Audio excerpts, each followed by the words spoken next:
ଶୁଣନ୍ତୁ କୃଷି ମନ୍ତ୍ରଣାଳୟ ଦ୍ୱାରା ପ୍ରାୟୋଜିତ କାର୍ଯ୍ୟକ୍ରମ କିଷାନ ବାଣୀ। କିଷାନ ବାଣୀ। କରୋନା ଭୂତାଣୁ ସଂକ୍ରମଣକୁ ଡରି ଗୁଜବରେ ବିଶ୍ୱାସ କରନ୍ତୁ ନାହିଁ। କିଛି ଲୋକ ନିଜେ ନିଜେ ହାଇଡ୍ରୋକ୍ସି କ୍ଲୋରୋକ୍ୱିନ୍ କିଣି ପ୍ରତିଷେଧକ ରୂପେ ସେବନ କରିବାର ସମ୍ବାଦ ଶୁଣିବାକୁ ମିଳୁଛି। ମନେ ରଖନ୍ତୁ, ଏପରି ଔଷଧ ସେବନ ସ୍ୱାସ୍ଥ୍ୟ ପ୍ରତି ବିପଦପୂର୍ଣ୍ଣ ଏବଂ ଆପଣଙ୍କ ପାଇଁ ମାରାତ୍ମକ ହୋଇପାରେ। ଡାକ୍ତରଙ୍କ ପରାମର୍ଶ ବିନା ଏହି ଔଷଧ ସେବନ କରନ୍ତୁ ନାହିଁ। ଘରେ ରୁହନ୍ତୁ, ସୁରକ୍ଷିତ ରୁହନ୍ତୁ। प्रधानमंत्री किसान मानधन योजना मिलिबो पेंशनरो सहारा कृषको हेबोनी बेसहारा जोड़िबो खुशी सहित संपर्क कटिबो सुखरे बार्धक्य सुरक्षित हेबो अन्नदाता सुरक्षित हेबो अन्नदाता। प्रधानमंत्री किसान मानधन योजना द्वारा क्षुद्र नाममात्र कृषकंकर भविष्य हेबो सुरक्षित। 60 वर्ष बयसरु मासिक 3000 टंका पेंशन हेबो सुनिश्चित। 55 टंकारु 200 टंका पर्यंत मासिक किस्ती देई प्रवेश करि परिबे। 18 रु 40 वर्ष बयसर कृषक एई अंशदायक योजना रे सरकार देबे समान भाबरे योगदान। समस्त कृषक भाई भौणी एही लाभदायक योजना रु लाभ पाई जन सुविधा केंद्र को जानतु और निजर निशुल्क नामांकन करंतु। प्रधानमंत्री किसान मानधन योजना अन्नदातार परिश्रम को सम्मान पेंशन द्वारा सुरक्षित सेमानक जीवन कृषि एवं कृषक कल्याण मंत्रालय द्वारा जनहित रे जारी। Ginger, pineapple, cardamom, kiwi, turmeric, black rice. So healthy vegetables, fruits and buckwheat. Enjoy organic treat of Northeast. Come and be a part of the organic revolution that has illuminated the lives of thousands of farmers and converted 1 lakh hectares of arable land into organic farms. Mission Organic Value Chain Development for Northeastern region. Farmers happy, people healthy. अरे क्या कर रहा है? इधर इधर इधर हम बोल रहे हैं तेरे बीजू का कुतला बोल रहा है? पक्षियों से तो हम खेत को बचा लेते हैं, पर इन घातक रसायनों से कैसे बचाएं? मतलब? देख बेटा, तू जो ये अंधाधुंध रसायन मिलाता है ना, मिट्टी की सेहत बिगड़ने लगी है। और जब माटी ही कमजोर पड़ जाएगी तो उपज कैसे सेहतमंद होगी? अरे पहले ऐसा नहीं था। पूछना अपने बड़े बुजुर्गों से, कैसे फसल लहलहाती थी, शुद्धता झलकती थी। हाँ, माटी भी तंदुरुस्त और लोग भी। तो पहली वाली बात कहाँ? पर अब तो सब यही डाले हैं। सब नहीं, आज भी लाखों जागरूक किसान परंपरागत विधि से फसल उगा रहे हैं। खर्चा कम और उपज की कीमत भी बेहतर पा रहे हैं। सच है? रे बेटे, एक्सपीरियंस से बता रहे हैं, धूप में बाल सफेद नहीं किए हैं। हाँ। ठीक है भाई, मैं भी आज से जैविक खेती शुरू करूंगा। माटी से प्रेम की परंपरा है, परंपरागत खेती। गांवों के सरपंचों के लिए कोरोना वायरस कोविड-19 से जुड़ी एक आवश्यक सूचना। दूसरे राज्यों और शहरों से वापस आए लोगों को कोविड-19 के बारे में ये जानकारी अवश्य दें। आपस में 1 मीटर की दूरी बनाए रखें। नाक, मुंह या आंखें अनावश्यक न छुएं। बार बार हाथ साबुन से अच्छी तरह 20 सेकंड तक धोएं।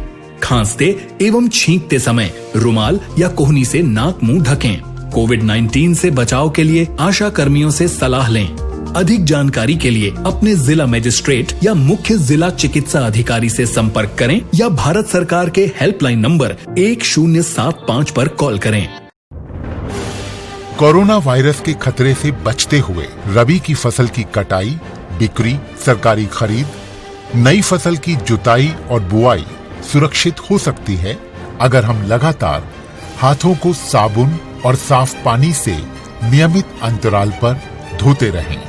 नाक और मुंह को मास्क, गमछे या कपड़े से ढक कर रखें। आंख, कान, नाक और मुंह न छुएं। आपस में 1 से 2 मीटर की दूरी बनाए रखें।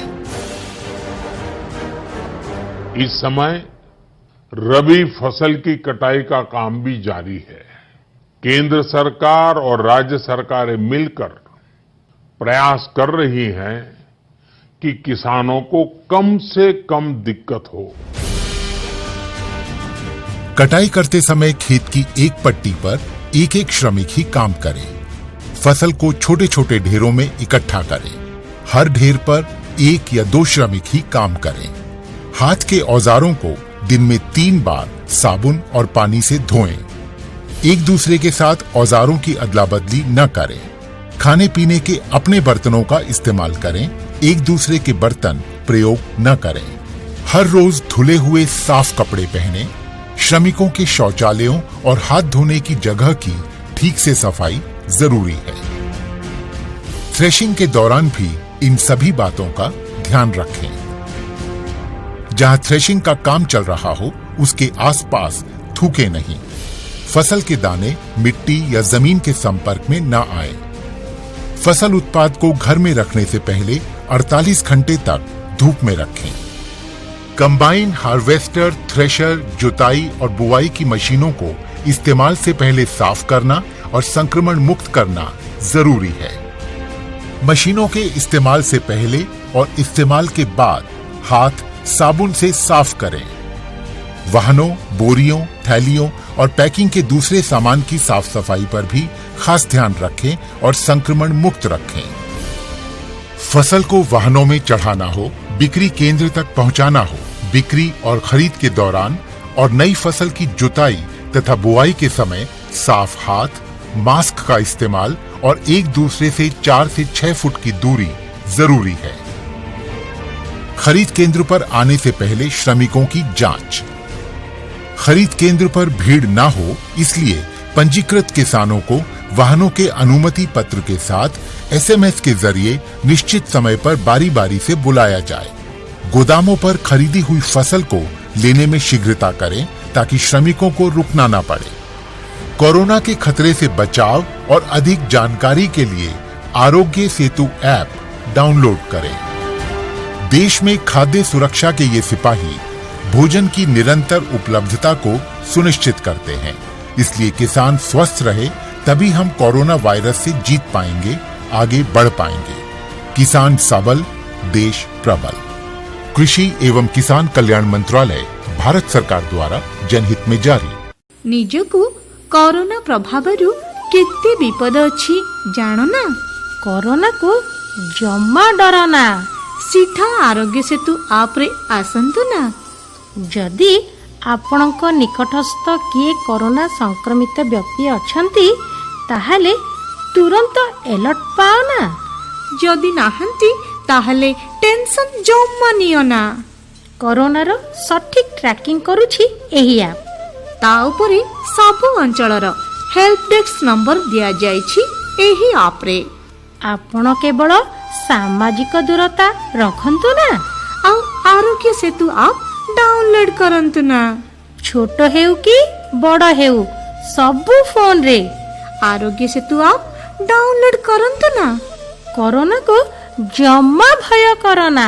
हाँ हाँ, आरोग्य सेतु ऐप डाउनलोड करंतु ना। कोरोना को जम्मा भय करना। कोरोना को जम्मा डरना। भाईना नमस्कार। नमस्कार नमस्कार। आओ देखुच तो भाईना याडे कोरोना तो चलीची। हाँ। ता सहित जो वर्षा पाग वर्षा जोगु भी असुविधा टिके होची। आगु भी वर्षा हबो। जे जो वर्षा आगु जो हबो आमे टिके सतर्कता अवलंबन करिया पड़िबो। बोले आमे जो जे चाष गुड़ ताको प्रथम काम होची हमर जे आमे केंदी हमर सरंजम आ जो बिहन गंडे रखिजे जा इति जा केम हम सुरक्षित रहइबो प्रथम सेटा आमे देखिया अछि। एबे तो धान फसल जमी रे नाही। एबे जो पनीपरिया जो माने चाष करूछंती से माने फल गुडा छोट हेले भी तुलदा पड़ियो नष्ट होई जिवो। संरक्षित केंद्र भी से देखिए जागतर केंद्र रखिया पड़ियो। आ बड़ कथा हला आमे जुहा कले मध्ये ओटे सामाजिक दूरता रखिया पाख पाख हबानी दूर दिगे रखी कले चलियो कोरोना मुकाबले मिलियो सफलता मिलियो। आ ये आमे जो वर्षा पवन जा नष्ट होउची सेरा मध्ये सुरक्षित रहइबो। एबे आमे जेतळ फलटा तोलिला आडू हातटा टिके साबुन रे धोई दिकी तोलिले हबनी के तोलिला काम करबा खाइबो से भी सुरक्षित रहइबो ना। निरापद रे तो हबो। आमे तो चासी लोक ग्लोव्स हमकु मिलिबनी ग्लोव्स डी व्यवहार करि परियानी। आमे जेतळ फलटा तोलिबा साबुन रे हातटा भला भाबे धोई दवा तोल देले तार सुरक्षा रहइबो। जे किणी नबो से भी सुरक्षित रहइबो। ए जो रोगडा व्यापिला एतिबे आमे खाली सचेतनता ही बेसी उपाय समाधान रो उपाय। सचेतनता रहइबो पड़िबो। ଆଉ ସୁରକ୍ଷିତ ବି ଆମେ ରହିବା, ସଚେତନତା ବି ରହିବାକୁ ପଡିବ, ନହେଲେ ତ ହବନି। ଯେ ଯୋଉ ଚାଷୀ କଥା ଗତକାଲି ଶୁଣିନଥିଲେ କି ଯୋଉ ଆମର ଡେଙ୍ଗାପଦ ଗାଁର କାହ୍ନଚରଣ ବେହେରା ଆଜ୍ଞା ତାଙ୍କ ସହ କଥାବାର୍ତ୍ତା କରିଥିଲେ ପ୍ରଥମ ପର୍ଯ୍ୟାୟରେ। ଆଜି ତାର ଅବଶିଷ୍ଟାଂଶ ଶୁଣିବା, ସେ କେମିତି ଜୈବିକ ପଦ୍ଧତିରେ ଅଧିକ ଗୁରୁତ୍ୱ ଦଉଛନ୍ତି। ଆଉ ଆମ ଜଗନ୍ନାଥ ଭାଇନା ତାଙ୍କ ସହ କଥାବାର୍ତ୍ତା କରିଥିଲେ। କରନ୍ତୁ, ଆମେ ଟିକେ ବହିବା ଆଉ ହଉ। କାହ୍ନ ବାବୁ ନମସ୍କାର। ନମସ୍କାର ନମସ୍କାର। ଆପଣ ପରିଚୟ ଟିକେ ଦିଅନ୍ତୁ। ଆଜ୍ଞା ମୋର ପରିଚୟ ହଉଛି, ମୋ ନାଁ ହଉଛି ଆଜ୍ଞା କାହ୍ନଚରଣ ବେହେରା। ଆମର ଗାଁ ପଞ୍ଚାୟତ ମହୁରୀ ଡେଙ୍ଗାପଦର ବ୍ରହ୍ମପୁର 10 କିଲୋମିଟର। ଆଉ ପୋଷ୍ଟ ବାଲିଗୁଡା କୁକୁଡାହାଣ୍ଡି ବ୍ଲକ ଆଜ୍ଞା। ଆପଣ ଆଗରୁ କଣ କରୁଥିଲେ?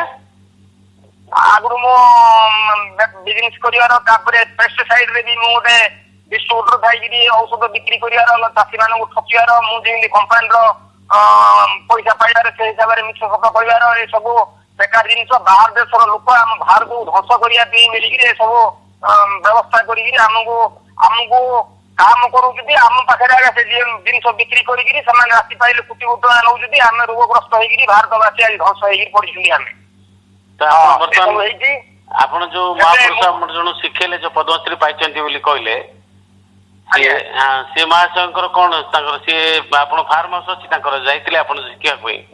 ହଁ ତାଙ୍କର ଫାର୍ମ ହାଉସ ବଡ ଅଛି। ତାପରେ ସେଟା ଅମରାବତୀ ଆଜ୍ଞା। ମହାରାଷ୍ଟ୍ରର ଅମରାବତୀରେ, ନାଗପୁର ଅମରାବତୀ, ସେଟା ଭଲ ଜାଗାଟା। ମୁଁ ଆଡ୍ରେସ ବହିରେ ଲେଖିକି ଆପଣଙ୍କୁ ଦେଇପାରିବି।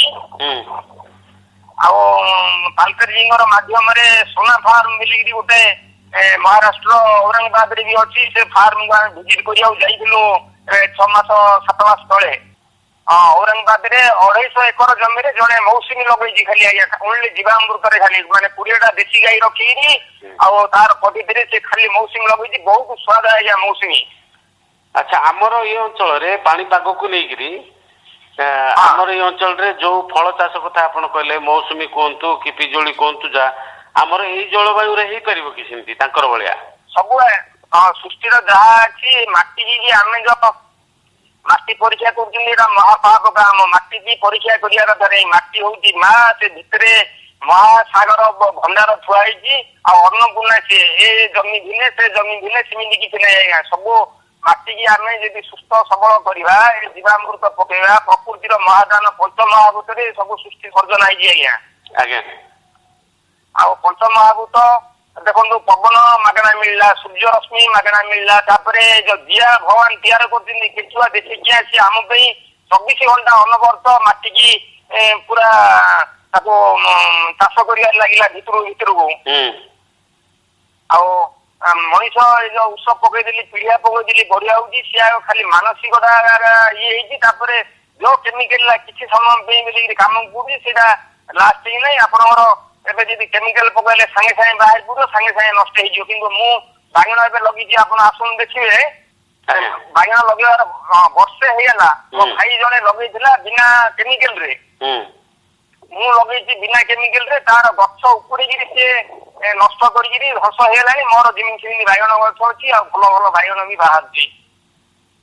ଆଚ୍ଛା, ଆଉ କଣ କଣ ଲଗାଉଛନ୍ତି ଆପଣ? ପରିବା, ବାଇଗଣ, କଲରା ସବୁ କରୁଛନ୍ତି? ଏବେ ବର୍ତ୍ତମାନ ଷ୍ଟାଣ୍ଡିଂ ଆଜି ବାହାରିଥିଲା କଲରା 8 କେଜି, ବାଇଗଣ ତୋଳା ହେଇନି। ତାପରେ ଅମୃତଭଣ୍ଡା ଗଛରେ ଅଛି ବର୍ତ୍ତମାନ।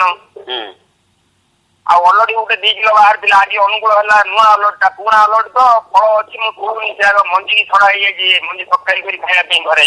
ଆଜ୍ଞା। ଏବେ ଷ୍ଟାଣ୍ଡିଂ କ୍ରପ ଅଛି।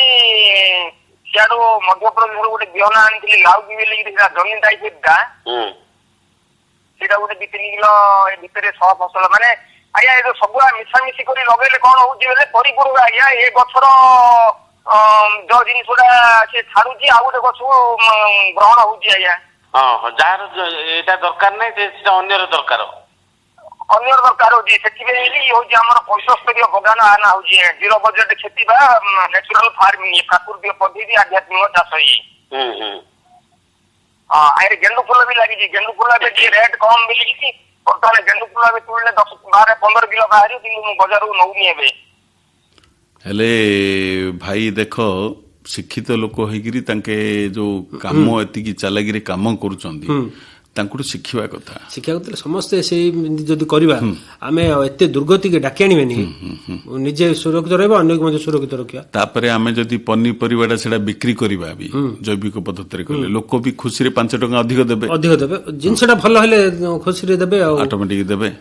ହେଲେ ଗୋଟେ ଗୀତଟି ପକବା ଗୀତଟା ବୋଇଲେ ଆମର ଅରବିନ୍ଦ ମୁଦୁଲି ଗାଇଛନ୍ତି ଏ ନୀଳମାଧବ ଅଗତିର ଗତି ଗୀତରେ ଗାଇଛନ୍ତି ସେଟା ଶୁଣିଦେବା।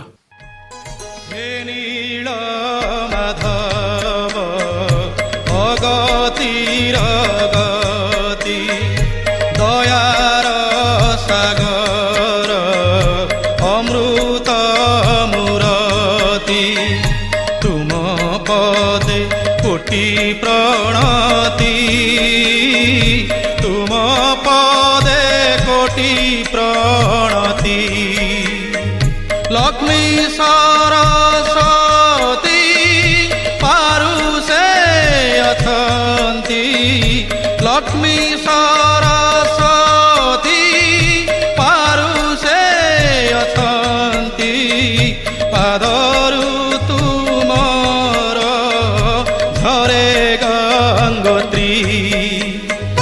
हे नील माधव अगतिर गति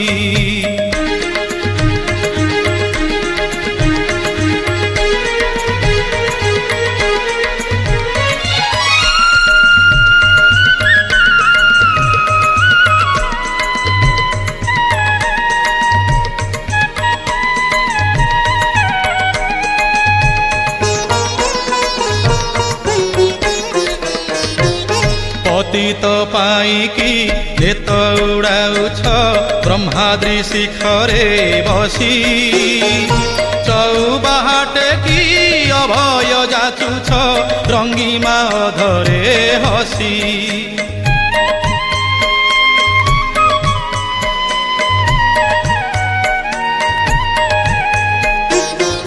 पतित पाइकी नेत उडाउँछ ब्रह्माद्री शिखरे बसी चौबाटेकी अभय जाचु छ रङ्गीमा धरे हसी तुमे विश्वावसुर विश्वावसु तुमर तुमे विश्वावसुर विश्वावसु तुमर भावरे बांधिला से विद्यापति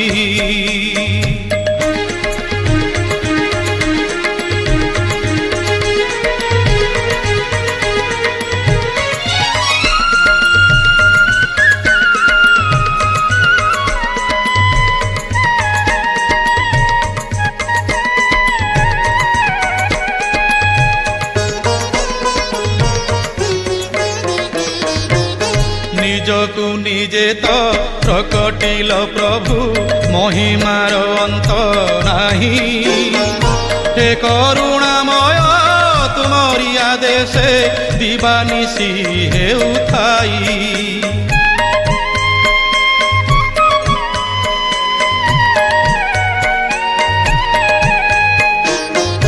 ନିଜକୁ ନିଜେ ତ ପ୍ରକଟିଲ ପ୍ରଭୁ ମହିମାର ଅନ୍ତ ନାହିଁ ହେ କରୁଣାମୟ ତୁମରି ଆଦେଶେ ଦିବାନିଶି ହେଉଥାଇ ମୂର୍ଖ ହୁଏ ପଣ୍ଡିତ ପଙ୍ଗୁ ଲଙ୍ଘେ ପର୍ବତ ମୂର୍ଖ ହୁଏ ପଣ୍ଡିତ ପଙ୍ଗୁ ଲଙ୍ଘେ ପର୍ବତ ତୁମେ ତ ଜଗତେ आरंभ इति हे नील माधव अगतिर गति दयार सागर अमृत मूर्ति तुम पदे कोटि प्रणति तुम पदे कोटि ଯାଉ କେତେ ଦିନ ପରେ ଗୋଟେ ଗୀତଟା ପକେଇଲ ବା ଗୀତଟା ବୋଲେ ଏଟା ଟିକେ ପୁରୁଣା ଗୀତଟା ଗାଇଛନ୍ତି ସେ ତ ନାହାନ୍ତି ଆଉ ଯେ ଆମର ଜଗନ୍ନାଥ ଭାଇନା ଆଉ ସେ ଆଜ୍ଞା ଯୋଉ କାହ୍ନୁଚରଣ ଭାଇନା ସାଙ୍ଗେ ଯୋଉ କଥାବାର୍ତ୍ତା ଯୋଉ ବଳଗାଟା ଯୋଉ ଅଛି ସେଇଟା ଟିକେ ଶୁଣିବା। ହଉ ସୁନ୍ଦର। ଆଚ୍ଛା, ଏଇ ଯୋଉ ଆମର ବର୍ତ୍ତମାନ ଏଇ ଯୋଉ କରୋନା ଭାଇରସ ଇଏ ହେବାରେ ଆପଣଙ୍କର କିଛି କ୍ଷତି ସହିବାକୁ ପଡିଲା କି ଏଇ ଯୋଉ ପରିବା ପତ୍ର ଚାଷ କଲେ? କ୍ଷତି ମାନେ କଣ ସେମିତି ଆମର ତ ନ୍ୟାଚୁରାଲ ଫାର୍ମିଂ ରେ ବିଶେଷ କ୍ଷତି ହେଇନି। ଆଉ ଯୋଉ 5-10 ଟଙ୍କା ଲାଗେ ଉଚ୍ଚ ଆସିଥାନ୍ତା ସେଇଟା କଣ ତରତରିଆରେ ଦେଇକି ଆସିବାକୁ ପଡିଲା ଆଉ। ଆପଣଙ୍କର ନାଇଁ, ଆପଣ ବର୍ତ୍ତମାନ ମାର୍କେଟରେ ଲୋକ ଯେତେବେଳେ ଜାଣିବେ ଯେ ଆମର ଏମିତି ଜୀବାମୃତ ଯୋଉ ଧାରାରେ କରାହଉଛି ଗୋଟେ ଚାଷଟେ, ବହୁତ ଲୋକ ଆଗ୍ରହ ପ୍ରକାଶ କରିବେ। ସମସ୍ତେ ଚାହୁଁଛନ୍ତି କରୋନା ଇଏ ଯୋଗୁ ଯୋଉ କେମିକାଲ ଜିନିଷ ଖାଇବା ପାଇଁ ବି ଚାହୁଁନା। ନ୍ୟାଚୁରାଲ ପ୍ରୋସେସରେ ଯୋଉଟା ହେଇଥିବ ସେ ନିଶ୍ଚିତ ଭାବରେ ଲୋକ ପସନ୍ଦ କରିବେ। ଆଉ ମୁଁ କଂଗ୍ରେସ ଭବନ ପାଖରେ ବିକୁଥିଲି, ସେଇଠି ମୋର ସବୁ ଆସିକିରି କିଏ ନେଲେ, ଜଣଙ୍କୁ ମୁଁ ପଚାରିଲି ଆଜ୍ଞା ଆଉ ପ୍ରାକୃତିକ ପବିତ୍ର ମୋ ପାଖରେ ଅଲରେଡି ଗୋଟେ ବିଡାଡି ଅଛି ନେବି କି ଆଜ୍ଞା? ସେ କହିଲେ ଭାଇ କେତେ ଲେଖା କିଲୋ? ମୁଁ କହିଲି ଭାଇ ଏଇଟା ବଜାରରେ ଆପଣଙ୍କର ବିକା ହଉଛି 25 ଟଙ୍କା କେଜି, ମୋର କିଲୋ 30 ଟଙ୍କା ଆଜ୍ଞା। ସେ ହେଲେ କାହିଁ 5 ଟଙ୍କା ଦିଅ? ମୁଁ କହିଲି ଆଜ୍ଞା ଏଇଟା ନ୍ୟାଚୁରାଲ ରେ ତିଆରି, ଏଥିରେ ବିଷମୁକ୍ତ ଜିନିଷ ଇଏ। ସେଟା ଶୁଣନ୍ତୁ, ବାହାରେ ଲୋକଙ୍କୁ କହିଲେ ସେ ତ ଜାଣିପାରିବେନି। ପ୍ରଥମେ ଆପଣ ଛାଡିବାକୁ ପଡିବ, ଜାଣିବାକୁ ପଡିବ ଲୋକ। ହ୍ୟାଲୋ। ଏମିତି ପ୍ରଥମରେ କରିକିରି ଆଜ୍ଞା ଯେତେବେଳେ ଏବେ ଆପଣ ନେଲେ ଆଉ ସେ ନେଲା ପରେ ଯେତେବେଳେ ଟେଷ୍ଟ ଆସିଲା ପରେ ଏବେ କଣ୍ଟିନ୍ୟୁ 2 ବର୍ଷ ହେଲା ଚାଲିଛି। ଆଉ ଆପଣ ମାନେ ବାଣ୍ଟି କୁଣ୍ଟିରେ ମୋ ସାମାନ ନେଇଯାଉଛନ୍ତି ସବୁ। ନାଇଁ ଆମେ ତ ଆହୁରି ବର୍ତ୍ତମାନ ସୁଦ୍ଧା ଆପଣଙ୍କର ଜାଣିନୁ ମାର୍କେଟକୁ କେତେବେଳେ ଆସୁଛି କଣ କେମିତି। ସେଥିପାଇଁ ମୁଁ ଆପଣଙ୍କୁ କହୁଥିଲି ଆପଣ ଗ୍ରୁପ କରନ୍ତୁ ଆଉ ମାର୍କେଟକୁ ଛାଡିବା ବ୍ୟବସ୍ଥାଟା କରନ୍ତୁ, ଲୋକ ଜାଣନ୍ତୁ। ଆପଣ ନମ୍ବରଟା ଦିଅନ୍ତୁ ସମସ୍ତଙ୍କୁ, ହ୍ୱାଟ୍ସଆପ ନମ୍ବର ଦିଅନ୍ତୁ, ଆପଣଙ୍କର ସୋସିଆଲ ମିଡିଆରେ ଛାଡନ୍ତୁ। ଲୋକ ବି ଅନ୍ୟ ଚାଷୀ ବି ଜାଣିବେ, ଅନ୍ୟ ଚାଷୀ ବି କରିବାକୁ ଚାହିଁବେ ବି। ନାଇଁ ଏଇଟା କେମିତି କରିବାକୁ ପଡିବ ଆଜ୍ଞା? ଯୋଉ ହ୍ୱାଟ୍ସଆପ ରେ ସେଇଟା ଆପଣଙ୍କର ସେଠି ଯେ ଯୋଉ ଆମର ୟଙ୍ଗ ପିଲା ଯାକ ଅଛନ୍ତି ବୁଝିଲେ, ସେଠି ଯେ ସେମାନଙ୍କୁ କହିଲେ ସେମାନେ ସବୁ କରିଦେବେ। ମାନେ ଭିଡିଓ କରିକିରି? ସେ ଭିଡିଓ କରିକି କରିପାରିବେ, ଭିଡିଓ କରିକି ଛାଡି ପାରିବେ। ଆଉ ଆପଣଙ୍କର ଆପଣ ସପ୍ଲାଏ କରୁଛନ୍ତି ବୋଲି ବି ଜାଣିପାରିବେ, ଲୋକ ଜାଣିବେ କେମିତି? ଆପଣ ବାହାରକୁ ଛାଡିବାକୁ ପଡିବ ନା, ତ ସୋସିଆଲ ମିଡିଆରେ ଆପଣ ଛାଡନ୍ତୁ। ନାଇଁ ଆମର ସେ ଲାଲିପୁରର ଗୋଟେ ସାଙ୍ଗଟି କହୁଥିଲେ ଭାଇ ଯାଇକିରି ସୋସିଆଲ ମିଡିଆରେ ଛାଡିବା ବୋଲି କହିବାର, କିଛି ଦିନ ପରେ ଆଜ୍ଞା କରୋନା ହେଇଗଲା, ନହେଲେ ତେଣୁ ଆମେ ଛାଡିଦେବା ପାଇଁ ବ୍ୟବସ୍ଥା କରିଥିଲୁ। ବର୍ତ୍ତମାନ ଆମେ କଣ କି ଆକାଶବାଣୀରୁ ଇଏରେ ବାହାରୁ ଆଉ କାହାକୁ ତ ଆମେ ଡାକି ପାରୁନୁ ଷ୍ଟୁଡିଓ ଭିତରକୁ ଏଇ କରୋନା ଯୋଗୁ। ଆପଣ ତ ଜାଣିଛନ୍ତି କରୋନାରେ ତ ସୋସିଆଲ ଡିଷ୍ଟାନ୍ସ କରାହଉଛି। ଷ୍ଟୁଡିଓ ଭିତରକୁ ବାହାରକୁ ଯଦି ଆଣିବୁ ଡାକିକିରି, ମାନେ କିଏ କୁଆଡେ ଯାଉଛି କଣ ଯାଉଛି ଆମେ ତ କିଛି ଜାଣିନୁ। ସେସବୁରୁ ଦୂର ରଖିବା ପାଇଁ ବୋଲିକି ବର୍ତ୍ତମାନ ପାଇଁ ସେଇଟା ଆମେ ଆମର ଡାଇଲ ଆଉଟ୍ ଫୋନରେ ହିଁ କଥାବାର୍ତ୍ତା କରୁଛୁ ଚାଷୀ ମାନଙ୍କ ସହିତ, ଏକ୍ସପର୍ଟ ମାନଙ୍କ ସହିତ କଥାବାର୍ତ୍ତା କରିକି ଆମେ ଚାଷୀ ଆଜ୍ଞା ମୁଁ ଆପଣ ଆଉ ଗୋଟେ ଅନୁରୋଧ କରୁଛି, ଆଉ ଆପଣ ଯେତେ ଶୀଘ୍ର ହବା ସତ ଚେଷ୍ଟା କରିକିରି ଆମର ଗଞ୍ଜାମ ଜିଲ୍ଲାର ଚାଷୀ ଭାଇ ମାନଙ୍କୁ ମୋ ମାଧ୍ୟମରେ ହଉ କି ଆପଣଙ୍କ ମାଧ୍ୟମରେ ହଉ କି କେମିତି କଣ କରିକିରି ଏ ଯୋଉ ଫର୍ଟିଲାଇଜର ପେଷ୍ଟିସାଇଡ ଯୋଉ ଖଲିଂ ରେ କି ଗ୍ରୁପ ଯୋଉ ସବୁ ଛାଣୁନାହାନ୍ତି ଆଜ୍ଞା ये पेस्टिसाइड फर्टिलाइजर बंद करने कहूँ आज्ञा ये सब जब न करेंगे एवं तो कोरोना है आहरी महामारी बहुत बेमार किसी आसो आर पतन आगे हम तेणु आगुरी आम सतर्क रहा दरकार। हाँ नाई आम मझे जो किसी दिन जो हो हल्ला आम जो आधुनिक स्तर को पड़े ना यहाँ आम भारत संस्कृति जिन नाला हाँ आमर सर्टकट पद्धति बोलिकी अति शीघ्र बेसी फल बेसी खाइबू बेसी करू अति लोभ करके असुविधा होती एबे तो सुराट बाहर अंचल सब तो पलि आसिले भी बुझे आगामी दिन में जो जमी टी अच्छे आप कहला बेले एकरटे जमी थे चाहिए निश्चित भाव में शेष कहतु आप चाषी भाई मान कौन संदेश देवे आपंकर जो जीवामृत जो धारा समाज परिवर्तन जदि चाहूँगी मो द्वारा किसी लोक करने चाहूँगी मुझे 24 घंटा काल आपको साहय सहयोग करी आप जो जगह को डाके जो जहाँ करेंगे बेले मुझे आसिक मो द्वारा जी पारि कहीपरि आज्ञा। हाँ आ चाषी भाई मान कौन संदेश देवे कहते हैं जो चाषी भाई मैंने करपत्र चाष फल चाष चाषी भाई मान कहूँ भाई तुम केमिकल टोटाली प्रयोग करनी प्रथम कथा द्वितीय कथा हूँ आम देशी गाई समस्ते जड़े जड़े किणवे घर जर्सी गाई कौन जिन कम लगे ना देशी गाई गोटे जब रखिए आप 30 एकर जमी इज 150 भरण जमी कम हम गोटे देशी गाई गोटे देशी गाई केते 150 भरण जमी आज्ञा 30 एकर जमी काम लगे गोटे देशी गाई रखिले आप 30 एकर जमी काम हो जदि वर्ष सारा तार माने गोबर जदि मूत्र रखिबा आज्ञा आज्ञा कहीं मुझे आप हिसाब बतई दूसरी शुणु देखो गोटे देशी गाई प्रतिदिन 1 केजी गोबर दौर आज्ञा गोमूत्र दौर 10 लिटर से आमर गोटे दिन जहाँ जमा होता 1 जमी की लगुच आज्ञा 30 दिन में आप 30 एकर जमी काम कर प्रकृति नेचुराल देखिए आसी औरंगाबाद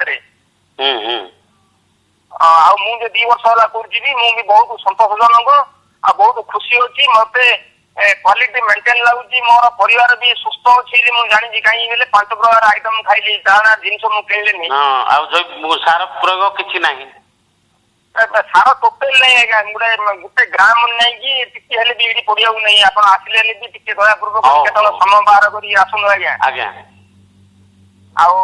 आपण मैंने माध्यम चाषी भाई मान कहूँ भाई केमिकल छाड़ दियो विषमुक्त खेती कर ए बहुत लाभ आगामी पीढ़ी भी भल हम जब केमिकल करेंगे आपण मान आगामी पीढ़ी पूरा पूजा केम्पा हो जन्म हे विषाक्त हो जन्म हे कि कम करेनि आउ सब रोगग्रस्त हो से पैसा जो आप आदाय कर कम दिन लास्टिंग दबा माटी माँ को आम ध्वंस कर सारे आपन साथ कथबार्ता कर बहुत भल लगे गोटे नुआ जिन कहले आपणकर बाहर को जाइकी ट्रेनिंग नहीं आपणकर निजे जो शांति अच्छा बहुत भल लगे आम भी आशा करुचु आगामी दिन में चाषी मैंने समस्ते जिनटा को अपनातु ये जो जीवामृत धाराटा शेष आप परिचय दिखाई विदाय ना बहुत बहुत धन्यवाद नमस्कार आज्ञा नमस्कार नमस्कार हेले देखो भाई जो कहले मु पनीपरिया चाष करी मोर घरर लोक मानकर स्वास्थ्य ठीक अच्छे